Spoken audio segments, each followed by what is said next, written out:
Just in case you're wondering, I'm doing a regular cup of coffee right now. As much as I enjoy my Americanos from time to time, sometimes depending on your availability, you might have to go for a regular drip, but it's as good as ever. Just have to watch out sometimes, because if it doesn't seal up well, as you saw on camera, you might make a mess. But hey, it is what it is. Now, if you're wondering where I am right now, I'm at a nice little Polish place. It's called Patisserie Wawel. And if you might recall, I did highlight that during the Montreal Ukrainian Festival back in the middle of September. And actually, if you want, I'm going to put a little card on the top right corner for you to watch that, just in case you want to revisit that once more. So, Patisserie Wawel, it's one of those chains of Polish bakeries where you can get the pampuszki or punchki, like those kind of donuts that have the honey glaze and plum jelly on the inside. Those are really amazing. But, you know, when it comes to Polish cuisine, it comes hand in hand with Ukrainian cuisine, Croatian, a lot of the East, because there's a lot of similarities between all of them. And one thing for certain, Ukrainian, a cute way of saying that is Yuki. So on that note, welcome to another edition of the Wandering Yuki Cheese Cafe. So I decided to make my way into Hochelaga just to look around, because I was remembering a few things of my family history that I wanted to find, and at the same time just do a little bit of a wander for everyone's amusement on a fine Saturday. So we're going to get right to this. But before we do that, I'm going to suggest you hit that subscribe button below and put the notifications on, because that way you're going to get an update whenever I'm doing a new video. Oh yeah, and be sure to give it a thumbs up preemptively. The more likes I get, the easier it is to promote the channel. Wow. Easygoing coffee, and just what I need to give me the boost to continue my walk, and also to kind of warm up a little bit, because as I'm recording this, we are getting to mid-December after all, and we're at the point in time where even if it's like minus temperatures, Celsius, Fahrenheit, just in case I got some US viewers here, minus 4, but it could feel like minus 10 wind. It's amazing how the wind can make it kind of bad. So this part of Hochelaga that I'm in was around the corner of Ontario Street East and Frontenac. A place I've actually visited a number of times. One time I did a walk on the Jacques Cartier Bridge like a year ago, made my way east, and then eventually made my way here to get a coffee and just around. Kind of familiar with the territory from the year. Actually, wander to the city. What I'm going to do is wander on the channel. But anyways, I'm continuing my way north, and I want to get to Hochelaga Street, because I was told that there is some family history that to my this area over here. I see this in doc, and since I have family that watches this channel too, I figured it's a way for them to see what I see and follow me around.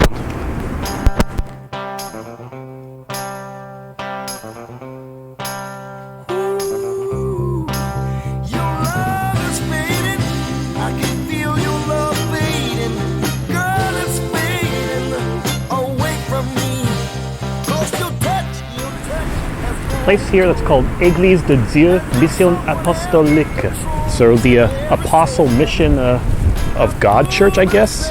I'm not thinking about the exact translation, but I don't know if it's wrong that I read that. I thought L'Église de Dieu Mission Impossible, like I kind of thought of Mission Impossible straight away.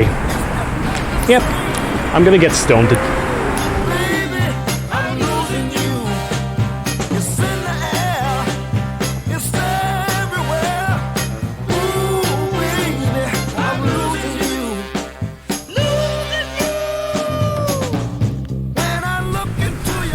So it wasn't too far of a walk to do. I'm now on Hochelaga Street, so I just gotta look around and see if I can find that one destination of mine. It is a church, but I'm looking at it for a different reason. And hey, I think I might have seen it.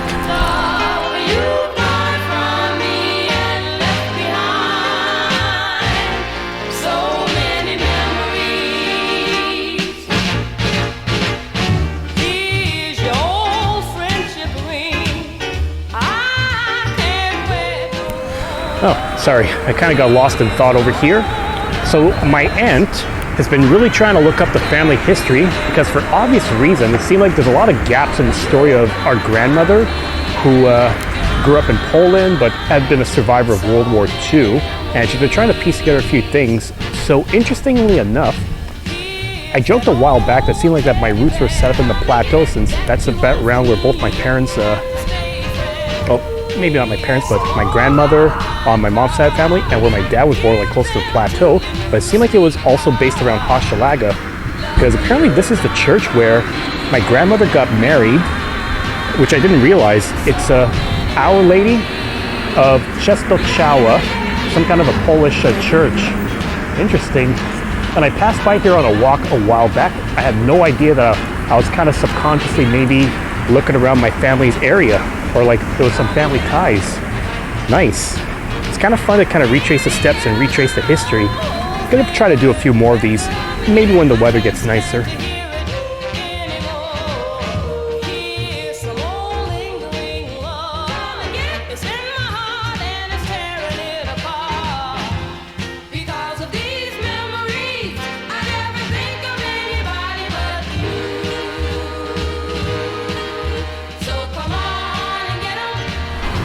Yeah, I could see the Olympic Stadium a little bit in the distance. Man, that thing stands out, for better or for worse, depending on how you look at it. Now, I'm a little bit further north. I'm on Sherbrooke Street East.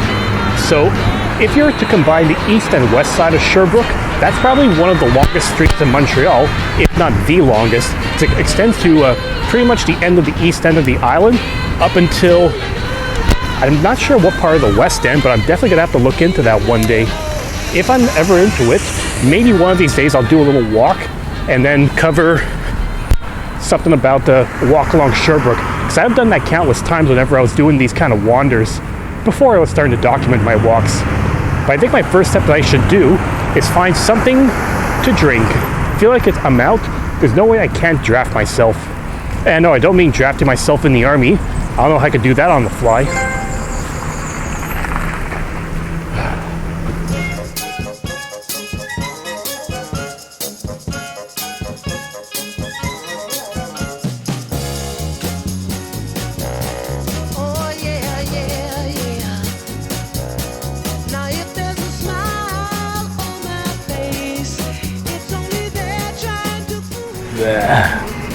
I walked over here but didn't even realize there's a mad clown parlor. I'm telling you, mad clown disease, it's such a thing.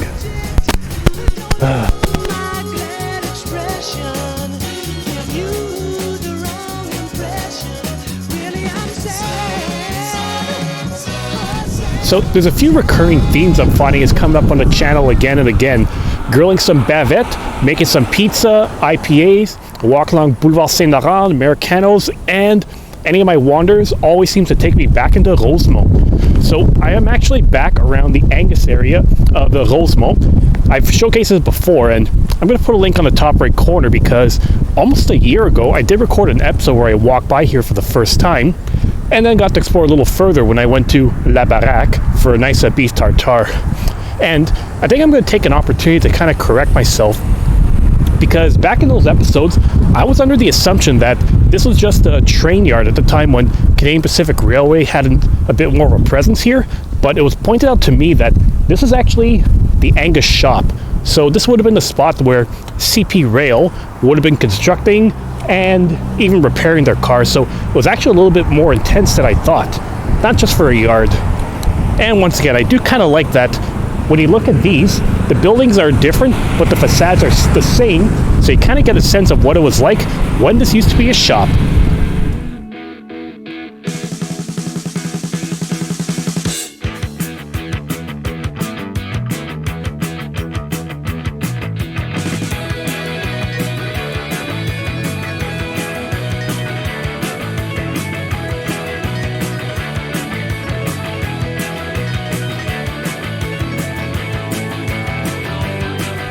You know, there's one more thing I'm kind of remembering too from doing my vlogs when I'm outside, is that it's getting so cold that the battery on this camera is going to be taking a bit of a beating now. So it's like it's going to be running out of juice much quicker than when I was doing my summertime stuff. So I think I should probably make my way to find someplace to drink and then go from there, just so I give this some time to, you know, ease up from the cold. Yeah, there's no snow yet, but I'm sure it's going to fall soon. I guess I could kind of imagine the reverse here, like what's the polar opposite being around the tundra? Well, probably going to be around, I guess, in a desert, you know, sand. You can just imagine you're dealing with the heat as opposed to dealing with the cold. That could be a good musical backdrop. After 2 days in the desert.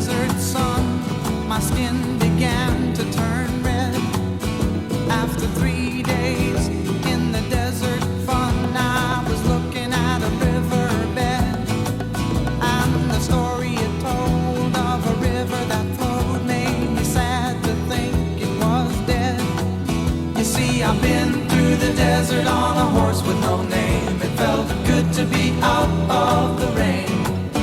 In the desert, you can't remember your name, 'cause there ain't no one for to give you no pain.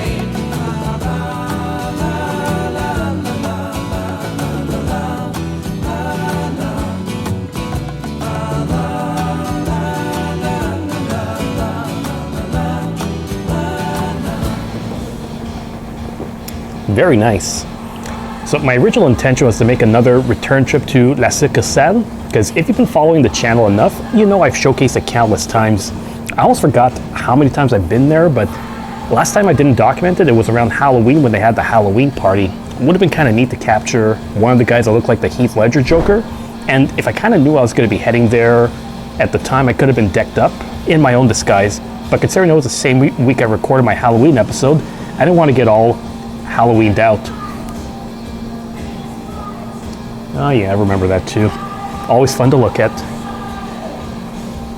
So I'm at a different kind of bar now, and it's one of the only ones I haven't hit up on Masson just yet. It's called Billy Buck. I kind of like the marble countertop, the decor, the chandeliers, and even the lights outside. The only catch is that because I'm a daytime drinker, I tend to be sometimes the only one at the bar. So I feel like I got the whole place to myself if I want to have a like a private party. But it's kind of nice, and they got some good brews on tap. I'm doing one of my classics, the Goose Island IPA. Once again, if you don't remember, this brewer is from Chicago. It was established around 1988, and I do want to check out the city one of these days for the brewer, but also because I'm a Batman fan, and I kind of want to visit all the spots I filmed The Dark Knight on the streets and be able to see, oh yeah, this is where Bruce Wayne was trying to catch up to the guys wanting to, okay, I forget that part of the movie, but the truck flip is always the easiest one that I can remember. One of these days, I'm most likely going to be just doing a one and done here and see where else I can explore afterwards. But until then, cheers everyone, happy Saturday.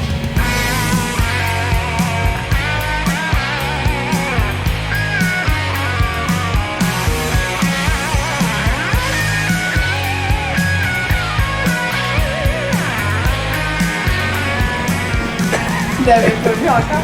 Non? Il y a une chaîne YouTube qui vlog. Ouais, je découvre des bars, cafés, restos à Montréal, puis j'utilise ça comme une façon de décrire ma vie, puis explore les villes, puis les rues. C'est vraiment fun. Puis je vais commencer à télécharger. Okay, sorry about that, everybody. Yeah, the life of a vlogger. People see it with a camera and think, hey, what's going on? So I actually had something else in mind when I was starting this. Is one thing I like to do when I'm looking at a new bar is I always like to check the whiskey and especially the Scotch selection just to find out what they got on the menu. It seems like it's a small selection of Scotch, but the ones they got are classic. You got your Glenlivet 12, which is going to be a very smooth, fruity one. Dalmore, Dalwintz, something or other, which I've seen. Che Veg, I've noticed. It's a peaty one that's pretty affordable. But honestly, let's face it, whenever you're at a bar, you're not going to call it Che Veg, you're going to ask for a tea bag. It just sounds like everyone knows it that way. And the other one is a Bowmore 12 that I see, which is definitely the smokiest one that they got. And it's a good selection, except it doesn't top what I've seen at Innoir. And actually, just as a reminder, I'm going to put a card on the top right corner for you to watch that again. Just as a recap, Innoir is within the Latin Quarter of downtown Montreal, and they got like 14 pages of whiskeys and bourbons and Irish whiskeys to try out, so it's worth checking out too. And it was a place that I actually learned like what the difference is between cask strength and non-cask strength.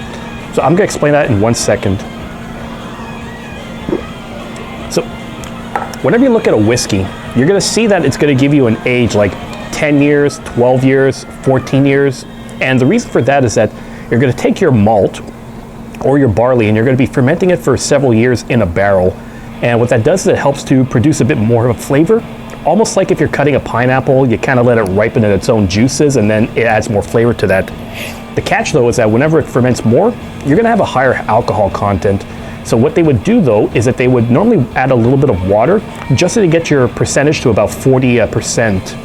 Sometimes it might be a bit higher, and cask strength is essential, like the strength you would get in the taste as if it was taken directly from the barrel before adding any kind of water to it. There's a lot more to the science with that, but I'm sure I could showcase that one day again on the channel. So there we go, a little bit of Scotch and Whiskey 101. I'm digging it. So as you can see, my goose juice is all starting to run out, so it's probably just a matter of time before I head out, see what I grab for supper, and most likely get another brew.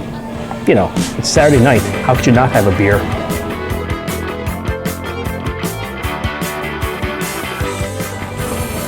Okay, so while I said that I was going to be doing a one and done here and then moving on elsewhere, I actually decided that I want to do one more because it gave me a good opportunity to talk a bit more about another kind of beer that I don't really highlight as much. So I'm going to be doing a pint of a stout, and it's the Mill Street Cobblestone.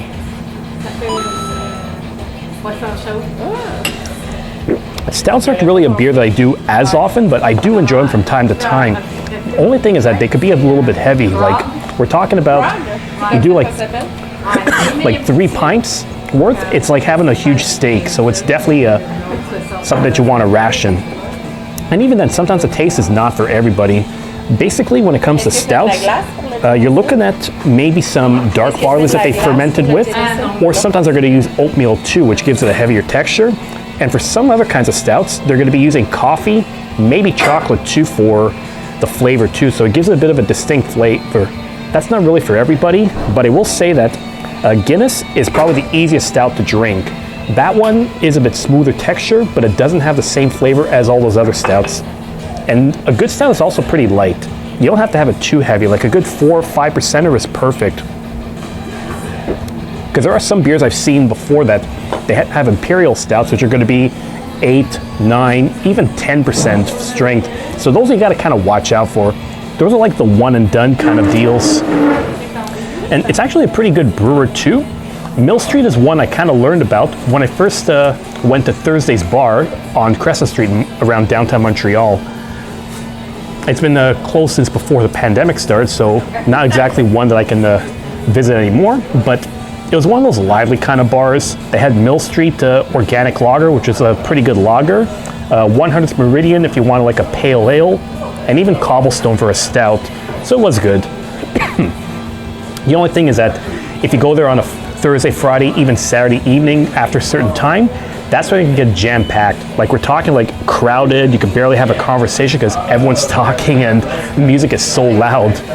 And funny thing too is that there used to be a tunnel that would take you, I never went when this existed, but there was like a hotel on the other side on Mountain Street, but there was a tunnel that kind of connected the bar to the tunnel, and well, you can kind of guess where I'm going with that story. That was the kind of joint that it was.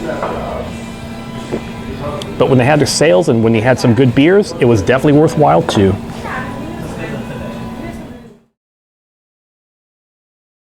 So, very nice round over at Billy Buck. I kind of want to stick around a little longer because one thing I'm enjoying a lot over here was the rock music I kept playing from time to time. Like, it was like old school metal. It just felt like my kind of style. I like the kind of lights that they use in the background because it gave it a nice vibe. Overall, pretty satisfying. Now I'm going to make my way elsewhere too. Well, let's see if La Succursale is actually going to have a little bit more space, because if so, I'm going to head there because I already like their food.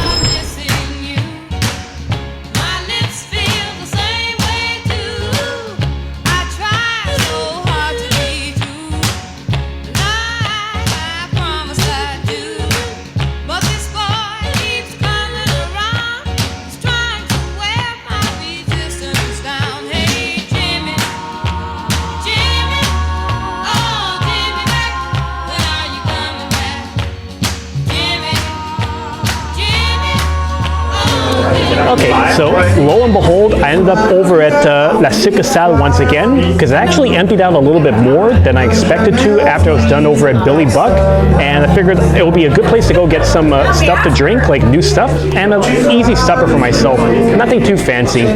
So the beauty of this is that once again, I do like to come here for the taster platters I usually get. You know, just in case you needed a recap, I get 4 different kinds of brews at 5 ounces each, which combined together give you like maybe around 1 pint, like 1 American pint. So it's like a good way to test out 4 different brews without it going too overboard. So I try to look around and think to myself, what haven't I done yet? Well, I'm going to find that out.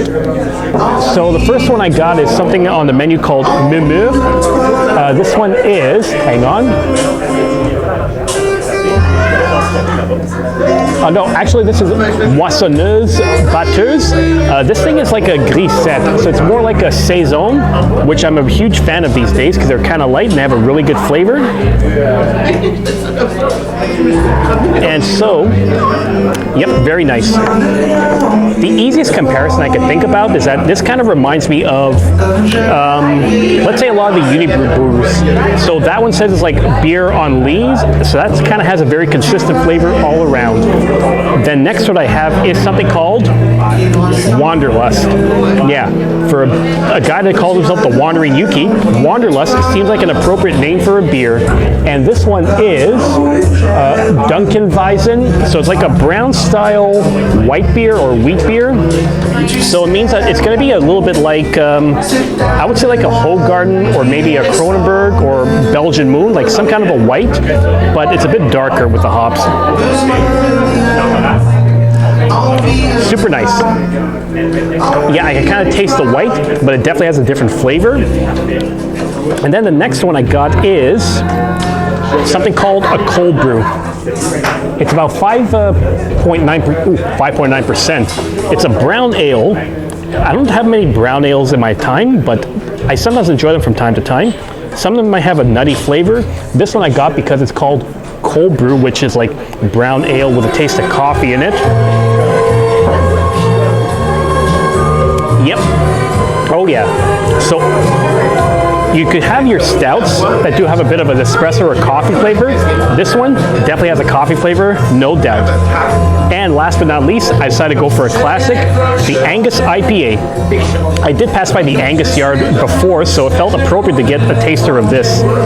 7.1%, so it's not exactly one you want to abuse, but it's a good one. It's kind of like maybe an amber IPA, but it's tasty.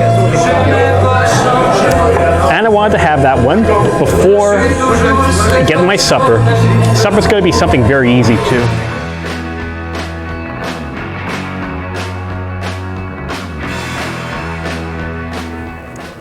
That's a very tasty wiener, isn't it?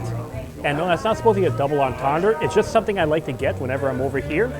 I used to come here to get the beef tartare, the salmon tartare when it was available, but from what I remember the last few months, it wasn't always available, but this is like a next best thing. Now, if you remember me going to La Succursale, and actually, I'll put a link on the top right corner for you to check that out because it's a very similar concept.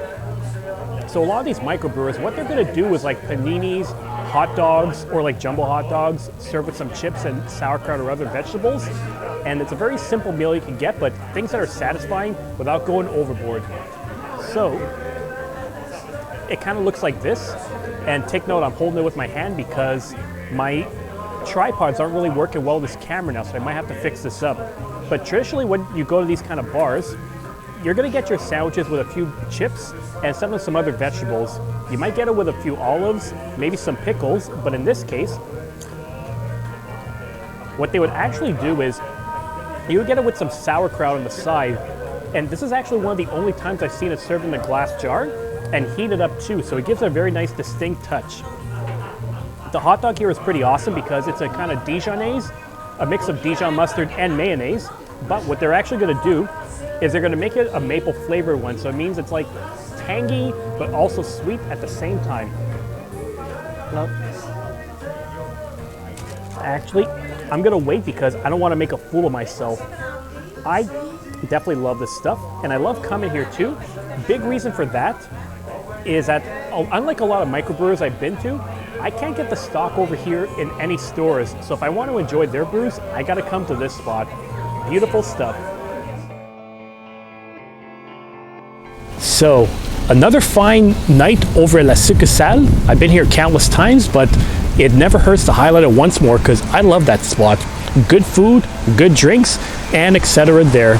Seems like that they recognize me too because they always see me with a camera as well. Once again, it's the life of a vlogger. So what I'm planning to do now is I'm just going to be finding myself a little coffee shop to be able to get some rejuvenation on the way home, and then making my way back and hopefully to record, like to finish off this vlog before my battery runs out. It's still in pretty good, decent shape. It's just that, yeah, with the cold, you always take that risk. So on that note, thanks for watching this latest edition of the WUCC Cheese Cafe. If you like what you see, then don't forget, hit that subscribe button below. Give me a thumbs up if you enjoy my antics, and above all else, if you have an area of Montreal I should discover too, maybe something I should do at home, an area to wander around, new beer to try out, I'll see what I could do. Till then, take care and have a safe, happy weekend. Now, are there any coffee shops open past 6 o'clock? That's not the Mad Clown Parlor? I guess I'm gonna figure that out.